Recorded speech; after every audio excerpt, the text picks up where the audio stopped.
Okay, today we are going to be installing an AC condensate harvesting system. So something important to note, do not harvest condensate from a high efficiency furnace. The furnace condensate is highly acidic. Even if using a neutralizer, the condensate still contains dissolved heavy metals, salts from the neutralizer, volatile organic compounds, nitrogen compounds, sulfates, and dissolved CO2.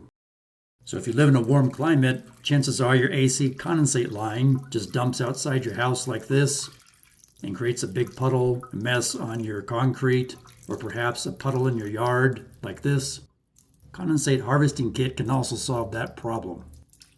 Or if you live in a cooler climate where your air conditioning condensate drains to an indoor floor drain like this, you too can also install a condensate harvesting kit like this. You can see we simply are diverting that 3/4 inch PVC condensate drain line into this 5-gallon bucket instead of going straight to the floor drain. You can see inside that 5-gallon bucket there's a sump pump and an overflow pipe here, a drain here, one-way check valve and union here. When the water fills up, the internal float floats up, turns the pump on, and the water pumps out the discharge pipe, and you can send it out to oscillating sprinklers to water your landscaping or to a larger holding tank, let's say in your garage or basement or beside your house if you live in a warm enough climate to have a water tank stored outside. So let's take a closer look at the main components. Again, you're diverting your condensate trap line into this 5-gallon bucket, but you can see the water first flows through this air gap, which is a plumbing code requirement, and that just sits in a hole that you would drill in the top of the bucket lid. And I recommend one of these union one-way check valves because it's a union and a check valve in one piece. That allows for easy maintenance and installation with that union. And of course, a check valve is required when you use a sump pump. And right here in this lower left corner, you can see a breather vent that is attached to a bulkhead fitting. The bulkhead fitting is attached to the lid of the bucket. Bulkhead fittings are a quick and easy way to attach things to the bucket. Here's a close-up view of a DIY air gap fitting. You can see that 3/4 inch condensate drain pipe comes part of the way into the air gap fitting like so. That circular hole you see I drilled to allow air to flow inside there. So there's no chance that the water inside the bucket can back up. Here's a close-up view of that breather vent. Now, breather vent is necessary to allow the sump pump to operate properly so you don't create an airlock between the lid and the top of the water level. Also a great view of the bulkhead fitting. Now, if your air handler is mounted in your attic or in your basement horizontally like this, it may not be safe or practical to install the condensate bucket in your attic or crawl space. You may have to redirect the condensate line outside. Now, if yours drains out into the grass or dirt like this beside your house, what I would recommend doing is extend that drain line out a few feet away from your house. And you can partially bury that 5-gallon bucket below ground like you see here. And you can see there's 2 pieces of rebar, spikes basically, if you will, that hold the bucket in place. And you want to make sure you plug in this sump pump into a GFCI protected outlet. And if it's going to be outside like this, you want to put a screen over the opening on the air gap fitting.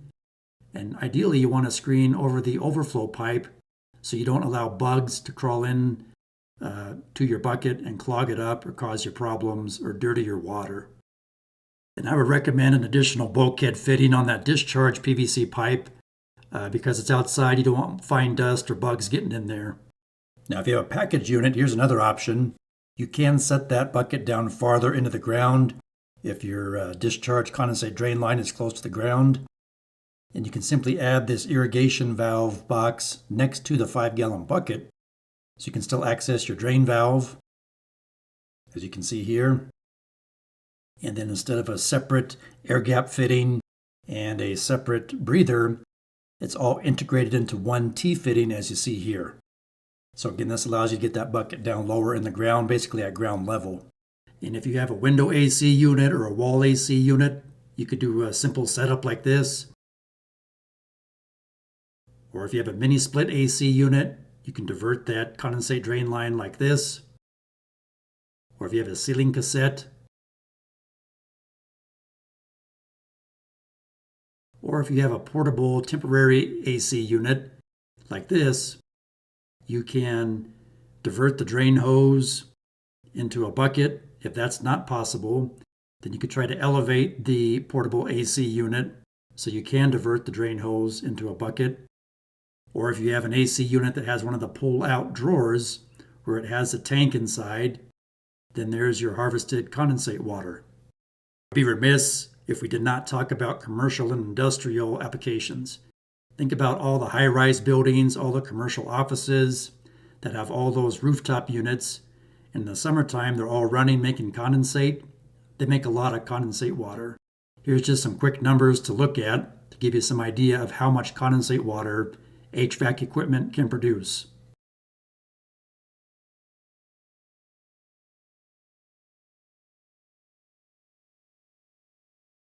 So as far as what are the non-potable uses for AC condensate harvesting, in residential, you can use it for watering your landscaping or cleaning tasks.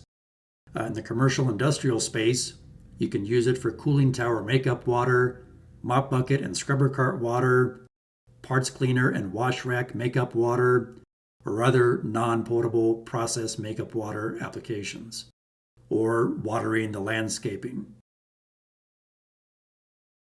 So what are the key factors that determine how much condensate you can harvest? What's your local climate? Is it hot and dry where you live or very humid? How many hot days per year do you have? How big is your HVAC system or systems? How long do they run? An hour a day? 10 hours a day? What size tanks do you want to install? What is your budget? And as far as what size sump pump or pumps you may need, it depends on how far you need to pump the water, if you're pumping into a large tank, etc. Does your local authority having jurisdiction even allow for AC condensate harvesting? So what about portable use for AC condensate harvesting? Well, again, does your local authority having jurisdiction allow for that? For potable use, it's going to have to be disinfected, filtered, and you may need some remineralization cartridge to add minerals back into that condensate water to make it taste good and safe for human consumption. Because keep in mind, condensate water is kind of similar to distilled water, and it can pick up trace heavy metals from your evaporator coil or contaminants or bacteria that's flowing through the air inside your air handler or in the condensate drain pan. So here's two examples I pulled off the internet for you just to show you a real world example of where they have turned condensate water into potable water. Now the condensate system we're installing today is for non-potable use.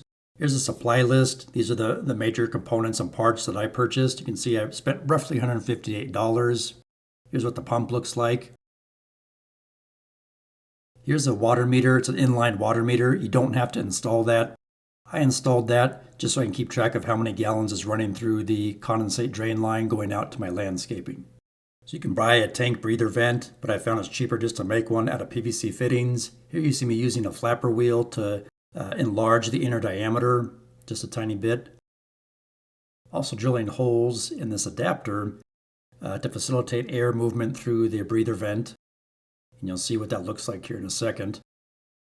Breather vent is required on tanks. So you can see the holes I drilled in that fitting.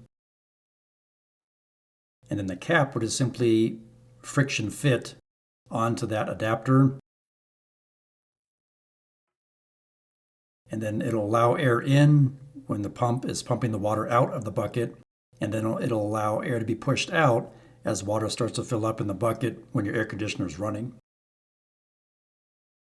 That's a 3/4 inch fitting and a 1 inch PVC cap.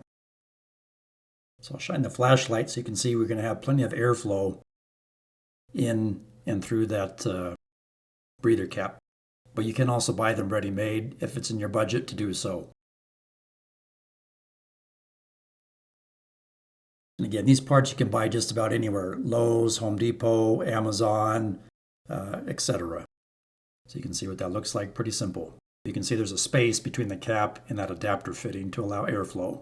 And then that yellow gasket will keep water from leaking out of the bucket top. Now here I'm making the air gap fitting, and that is where the actual condensate water will drain into the bucket. An air gap fitting is required by plumbing code, and so the condensate drain line can drain properly. And same thing, I'm just opening up that a little bit with this little flapper wheel on my drill, because I want that 3/4 inch PVC pipe to slide through there about halfway. I don't want it to stop at the top.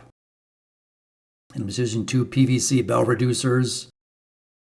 Now you can use a 2-part PVC primer and glue like this, or some of them are designed to be an all-in-one glue, and that's what I'm going to use today. So here's a specific product I'm using, not a paid promotion, just showing you what I'm using. And if you read the directions on the back, no primer is required with this particular product, which is nice. And you want to work in a well-ventilated area, have a fan on, a window open.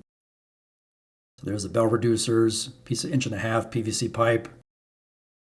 So pretty self-explanatory. We're going to glue them together with our PVC glue. You want to twist and hold for about 30 seconds per joint so they don't push apart.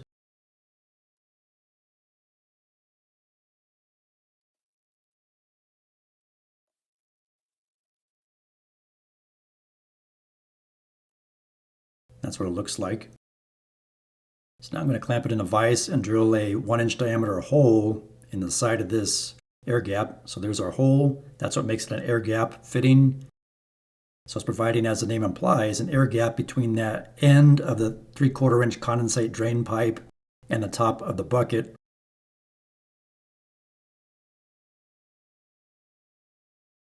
And again, you can also buy air gap fittings online. I just found it was cheaper and easier to make my own.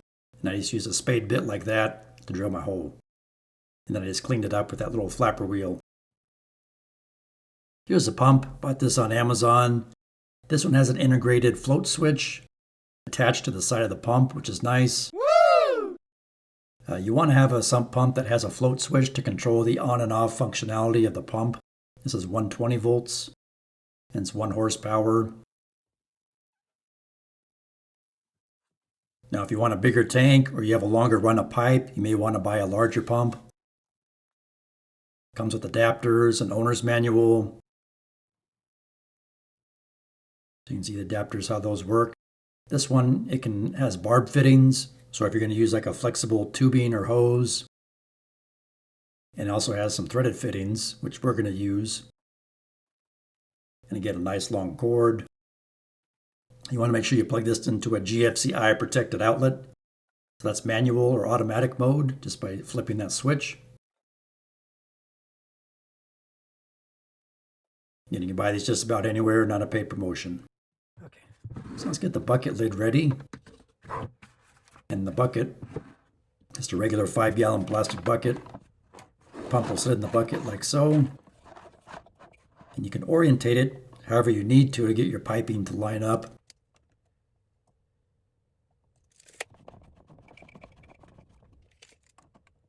So in the bucket lid, we need to drill a hole for the water coming in, the water going out, and the breather vent. And we'll make a little notch for the power cord. And then we need to drill a hole in the side of the bucket for the drain and the overflow. So I'm going to mark where I want to drill my hole. And then determine which hole saw diameter works best. I don't want the hole to be too big, but obviously I don't want it to be too small.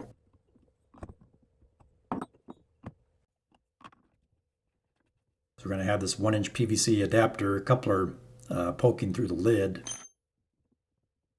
And if it's not quite big enough, I can always enlarge the hole with my flapper wheel and my drill.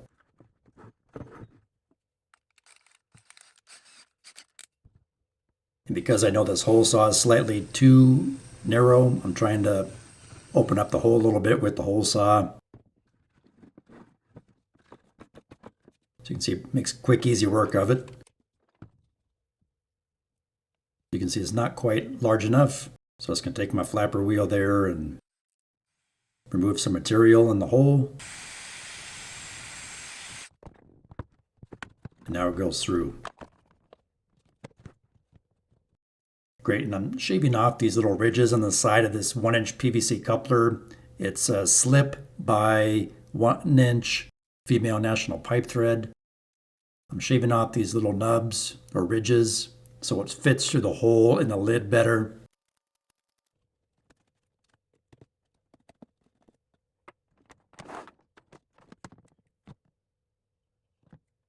Okay, now we're going to drill the little hole or the notch for the power cord to go through right next to the outlet pipe.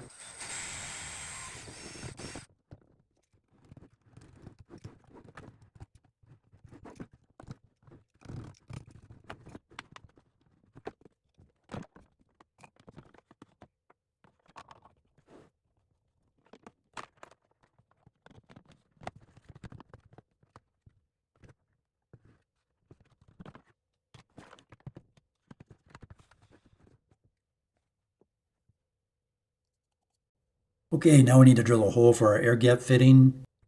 Determine which hole saw size works best. And again, the air gap fitting is where the condensate water will drain into the bucket, like so.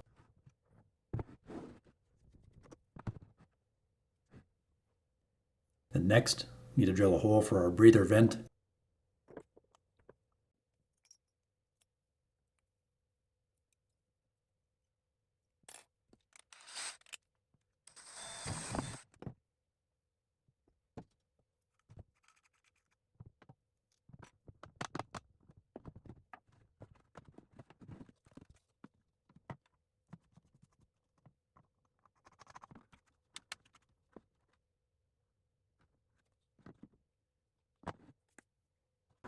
And we'll go ahead and drill the hole in the side of the bucket for our drain and for our overflow.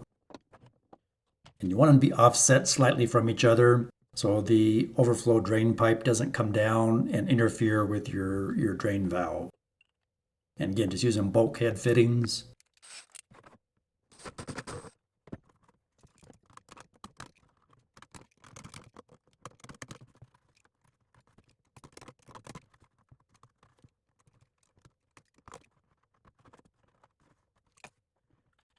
Now the nut on this bulkhead fitting is left-hand threaded, so lefty-tighty, righty-loosey for the nut. And you want to make sure the gasket goes on the inside where the liquid is. And be careful not to over-tighten these plastic bulkhead fittings because you can crack and break them if you're not careful. And they come in different sizes. There's a drain valve. I want to mount it right about there. So same thing, I'll mark my hole and then drill my hole.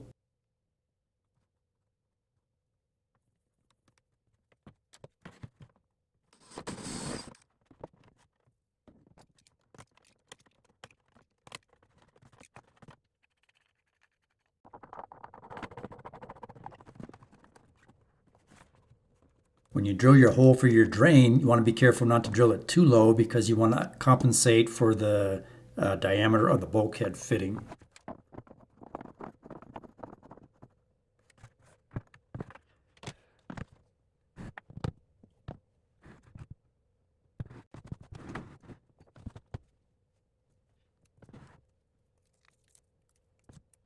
And as a best practice, I like to label the inlet, the outlet, the drain, the breather, the directionality of flow on the piping, etc.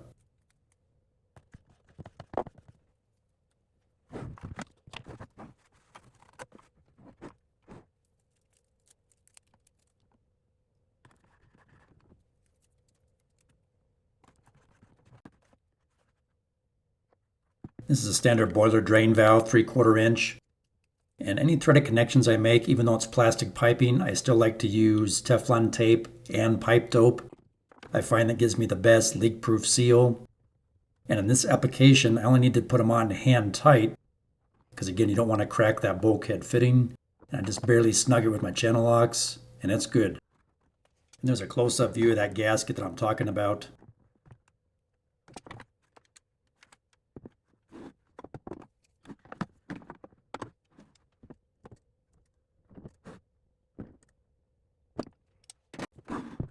Now because we're using the threaded connection, I cut off the barb portion on the adapter. You can see it's 1-inch national pipe thread. I'm going to wrap pipe dope and apply some Teflon tape, or wrap Teflon tape and apply the pipe dope. Just a little bit. And then thread the PVC coupling onto there. Again, just hand tight because you don't want to crack the fittings. Then I'll apply some Teflon tape and some pipe dope to the threads on the pump outlet itself. And again, same thing, you want to be careful not to over tighten these plastic fittings.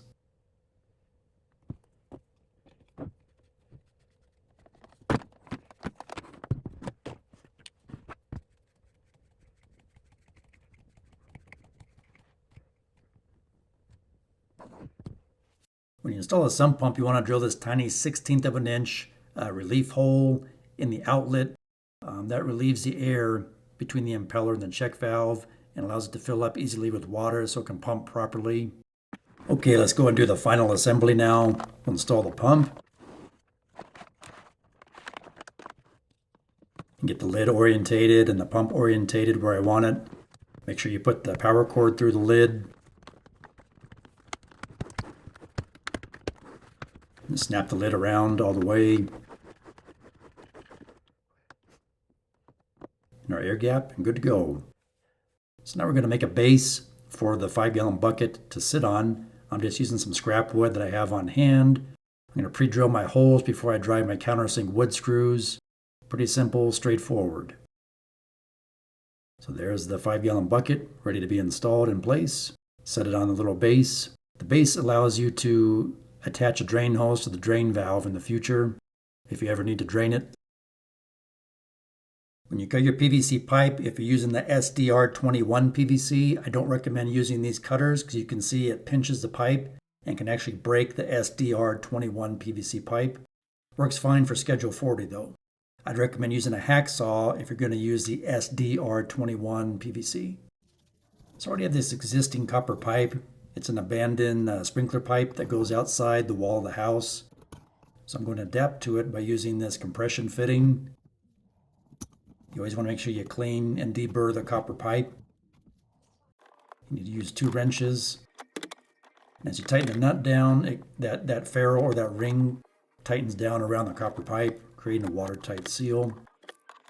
And then we'll attach an adapter to those threaded fittings to adapt over to our PVC pipe. And again, using Teflon tape and pipe dope for our threaded connections. And then we'll run a 1-inch PVC pipe up and over to the 5-gallon bucket. So you can see it's adapting from 3/4 inch to the 1-inch PVC pipe. Now I'm going to cut off the existing condensate drain line because I have to reroute it. Here's a good example why you always want to clean your condensate drain line. You see all that gunk in there? So now with everything cleaned out, I'll install new fittings. And a good practice is to mark with a marker where you want everything to line up. And when you glue it back together, you already know how all the fittings have to be clocked.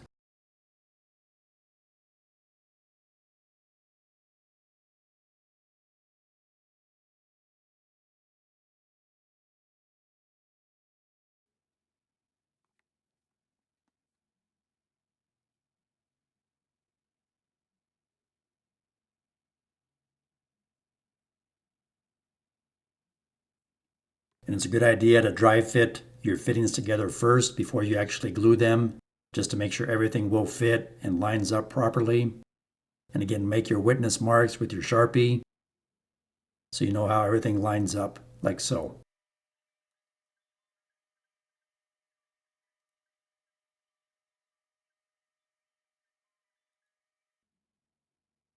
And again, remember to hold each connection for at least 30 seconds while it's drying so they don't push apart.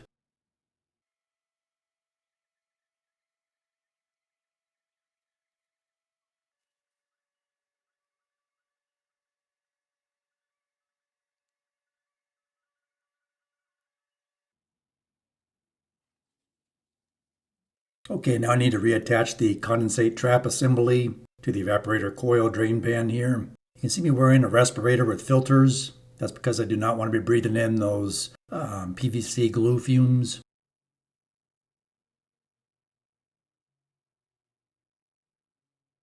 Again, remember to apply the PVC glue to both the fitting and the pipe. And you want to work fairly quickly because the glue dries fairly quickly. And I have previously dry fitted all these connections off camera, so I know everything lines up and is a proper length. And then same thing, hold all your connections for at least 30 seconds. Okay, so there's the trap reinstalled and rerouted back behind the water heater. Travels horizontally there and into our air gap fitting. And you can see, if you look inside the hole of the air gap fitting, you can see that little piece of PVC pipe. You can see how there's a gap. It doesn't go all the way. It goes about halfway through the air gap fitting. That's what you want. And I can lift that out of there if I need to. Next, I'm going to go ahead and attach my overflow pipe, and that's just going to simply be directed over to the floor drain.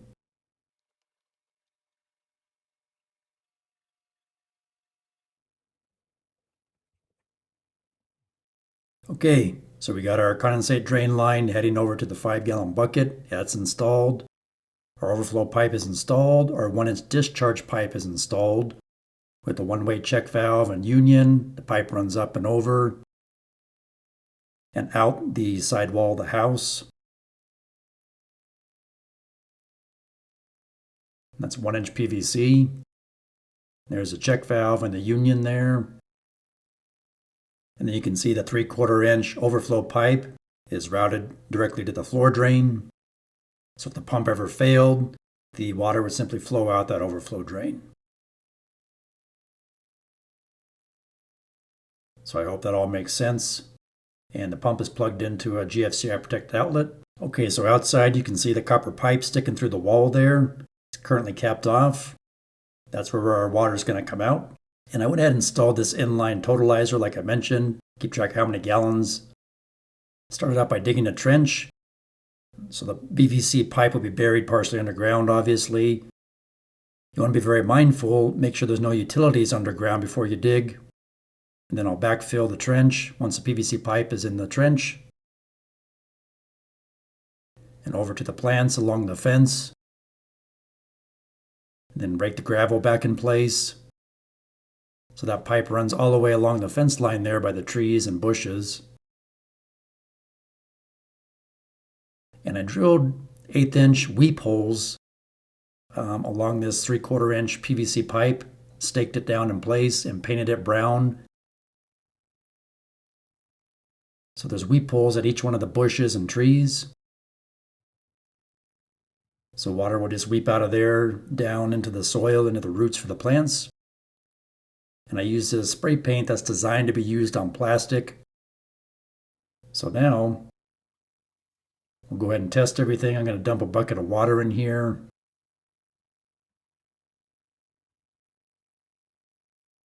First, I want to test my overflow so you can see it's working properly.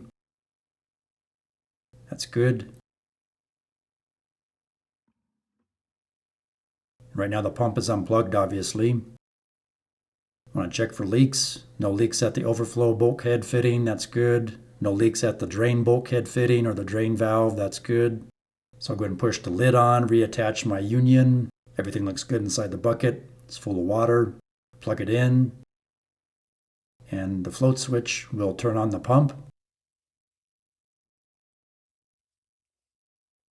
When the float floats up, and you'll see water start to come out the weep holes in the PVC pipe.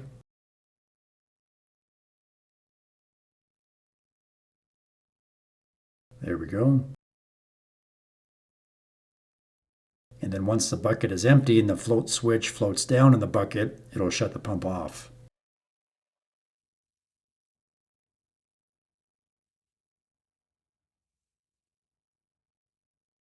So there you can see the water coming out the weep hole there in the PVC pipe.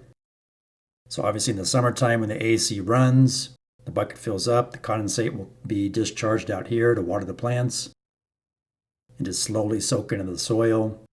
Not spraying everywhere, not making a big puddle. Very controlled. I hope you found this video helpful. And now I'd like to tell you about a practical facilities maintenance handbook, available now in ebook and paperback format. It has common facilities documents, signage, tags, resource, and training material, as well as common shop equipment drawings that you can use to fabricate shop equipment for your facility.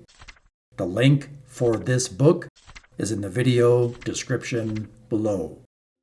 Or if you need hats or shirts or mugs or weather-resistant stickers for your facility, there's a link in the video description below for this online facilities maintenance store where you can purchase the products that you see here. I hope you find this helpful. Please like, share, subscribe, leave me a comment, and thanks for watching.